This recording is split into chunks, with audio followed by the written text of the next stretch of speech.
सत्ता वालों को भगाना है। इस बार भाजपा सरकार बनाना है।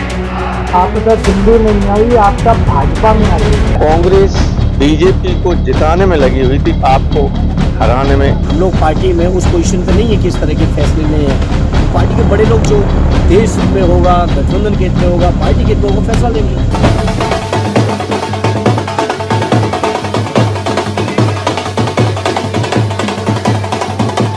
थोड़े में ज्यादा स्वाद ये हित तो है इसकी खास बात। वाओ मामा क्या स्वाद है। अरे मेरे राजा।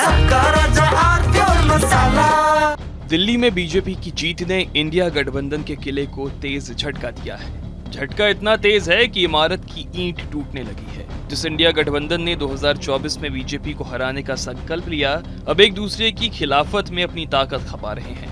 दिल्ली में आम आदमी पार्टी की सत्ता छिन गई, बीजेपी सत्ता में है। सपा ने दिल्ली में केजरीवाल के पक्ष में समा बांधने की कोशिश की थी। इसे इसलिए भी आश्चर्य भाव से देखा गया क्योंकि सपा और कांग्रेस यूपी में एक साथ है, लेकिन वही कांग्रेस सपा के लिए दिल्ली में बेगानी हो गई। जिस आम आदमी पार्टी के खिलाफ वो मैदान में थी, अखिलेश उसी के पक्ष में ढोल पिटवा रहे थे। आम आदमी पार्टी की हार ने सपा को भी जख्म दिए हैं, लेकिन मरहम के लिए अब कांग्रेस साथ नहीं है। सपा सांसद राम गोपाल यादव ने तो दिल्ली में आपकी हार का ठीकरा कांग्रेस पर फोड़ दिया। कह दिया कि कांग्रेस ने दिल्ली में केजरीवाल को कमजोर किया, इसलिए बीजेपी जीती। आसान भाषा में कांग्रेस ने दिल्ली में बीजेपी को जीत दिलाने में मदद की। तब भी नहीं आप हारती। कांग्रेस बीजेपी को जिताने में लगी हुई थी, कांग्रेस आपको हराने में और बीजेपी को जिताने में। दुनिया जानती है, अब देखो जाके वहां बक्सर में। अब ये तो कोई मीडिया बता ही नहीं सकता है, आप लोगों की हिम्मत नहीं कोई बता देगा गंगा में लाशें तैर रही हैं। राम गोपाल यादव के बाद सपा सांसद धर्मेंद्र यादव से भी ये सवाल किया गया कि दिल्ली हार के बाद क्या सपा कांग्रेस के साथ यूपी में गठबंधन बरकरार रखेगी। धर्मेंद्र यादव ने जवाब को जलेबी बना दिया। ना उन्होंने इनकारा और ना स्वीकारा। कह दिया कि ये सवाल पार्टी के राष्ट्रीय अध्यक्ष तय करेंगे, वो इस पर कोई जवाब नहीं दे सकते।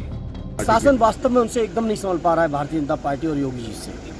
और जहां वो 100 करोड़ लोगों के कह रहे थे कि हमने व्यवस्था कर रखी है, और मैं सोचता हूँ अब तो मेला उतार पे है। आखिरी ईसाई स्नान अभी 12 तारीख को है, तो मैं समझता हूँ अब व्यवस्था तो अब और अच्छी होनी चाहिए।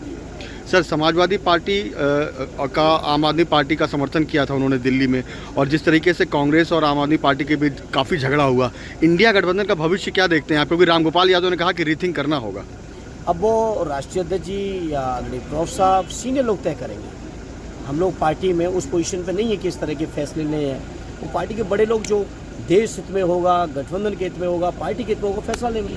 अब इतनी खींचतान के बाद सवाल बना हुआ है कि दिल्ली हार ने क्या सपा का भरोसा कांग्रेस पर से हल्का कर दिया है, और अगर सपा ऐसा कह रही है तो कांग्रेस की तरफ से दिल्ली चुनाव में आपको उसके समर्थन देने पर सवाल खड़ा किया जाता है। तो ये रस्साकसी कहीं यूपी में कांग्रेस सपा के गठबंधन की डोर को खोल न दे। थोड़े में ज्यादा स्वाद ये हित तो है इसकी खास बात। वाओ मामा क्या स्वाद है। अरे मेरे राजा।